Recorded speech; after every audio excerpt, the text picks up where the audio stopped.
जब मैं 8वीं कक्षा में थी तो एक प्रतियोगिता में मैंने तृतीय स्थान हासिल किया और उस दौरान मुझे उपखंड अधिकारी से सम्मानित होने का मौका मिला।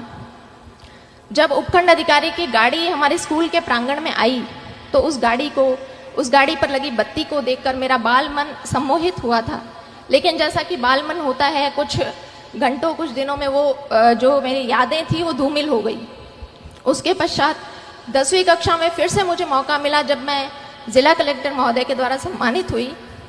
उस वक्त मैंने तय किया कि इस पद में, इस पोस्ट में कुछ तो है कि इसका इतना मान और इतना सम्मान होता है। लेकिन फिर वही चीज़ें हुई कि मैं उन चीज़ों को भूल गई। 10वीं परीक्षा के बाद जब ऐच्छिक विषय चयन का प्रश्न खड़ा होता है, उस वक्त मेरी कुछ सहेलियों ने कहा कि हम तो मैथमेटिक्स साइंस लेंगे और इंजीनियरिंग करेंगे। उनकी बातें सुनकर मैं भी अपने घर गई और पारिवारिक मंच से मैंने भी ऐलान कर दिया कि मुझे इंजीनियर बनना है। उस वक्त बहुत सारे प्रश्न आए कि लड़की इंजीनियरिंग करके क्या करेगी, लड़की को इंजीनियरिंग करवाने का क्या फ़ायदा है।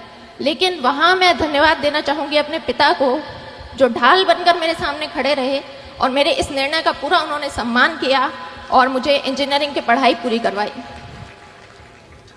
इंजीनियरिंग की पढ़ाई 4 साल पूरी करने के बाद मैं फिर से एक ऐसे बिंदु पर खड़ी थी जहाँ से बहुत सारे रास्ते निकल रहे थे और उन रास्तों में से मुझे किसी एक रास्ते का चयन करना था। कोई विशेष गाइडेंस, मार्गदर्शन तो मेरे पास नहीं था, लेकिन परिवारजनों से विचार विमर्श किया और तय किया कि बैंक की काफ़ी भर्तियाँ खुली हुई है और मुझे बैंक का एग्ज़ाम देना चाहिए। इस एग्ज़ाम तैयारी के दौर में कास्ट सर्टिफिकेट के लिए मुझे फिर से उपखंड अधिकारी के कार्यालय में जाने का मौका मिला। उस दिन उनके कार्यालय के बाहर भीड़ को देखकर फिर से एक बार मुझे लगा कि इस पोस्ट के लिए मैं ट्राई कर सकती हूँ। घर आकर मैंने दबी आवाज़ में अपने पिता से पूछा कि उपखंड अधिकारी बनने के लिए मुझे क्या करना होगा। और उस वक्त ये प्रश्न पूछते वक्त मेरे पिता की आंखों में जो चमक थी, वो चमक मेरे लिए मोटिवेशन बनी। बाद में पता चला कि मेरे पिताजी ने भी अपनी युवावस्था में इन परीक्षाओं की तैयारी की थी, लेकिन वो सफल नहीं हो पाए। तो मैंने तय कर लिया कि मुझे इस परीक्षा को देना है और इसमें सफल भी होना है।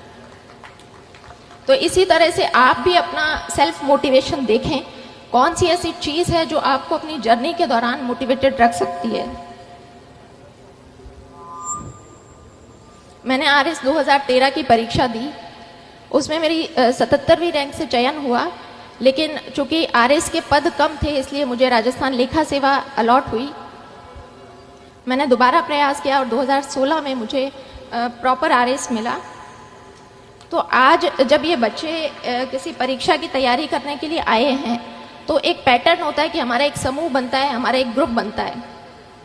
मैं आप सभी लोगों से अनुरोध करूंगी कि अपने उस ग्रुप का चयन बहुत सोच समझ कर करें। जब मैंने प्रारंभिक परीक्षा अपने घर से तैयारी करके पास की, मेंस के लिए मैं जयपुर गई। वहाँ पर शुरुआती दिनों में कुछ मेरे ऐसे दोस्त थे जिनका हर वक्त यही कहना होता था कि भर्ती तो सिर्फ 700 पदों पर निकली है, हमारा नंबर कहाँ आएगा। हमसे पहले भी बहुत से बच्चे हैं जो तैयारी कर रहे हैं, हमारा नंबर कहाँ आएगा।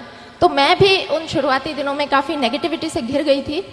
फिर मैंने तय किया कि जब परीक्षा तो देनी ही है तो क्यों ना अपना समूह बदल लिया जाए।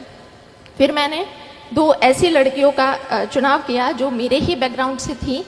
हमारा बस एक ही डिस्कशन रहता था कि भर्ती तो सैकड़ों पदों पर निकली है, हमें तो सिर्फ एक पद चाहिए। और आज हम तीनों लड़कियां RS अधिकारी हैं और वो जो ग्रुप जो नेगेटिविटी की बातें करते थे वो आज भी RS की परीक्षा दे रहे हैं। इसलिए आप पॉजिटिविटी बनाकर रखें।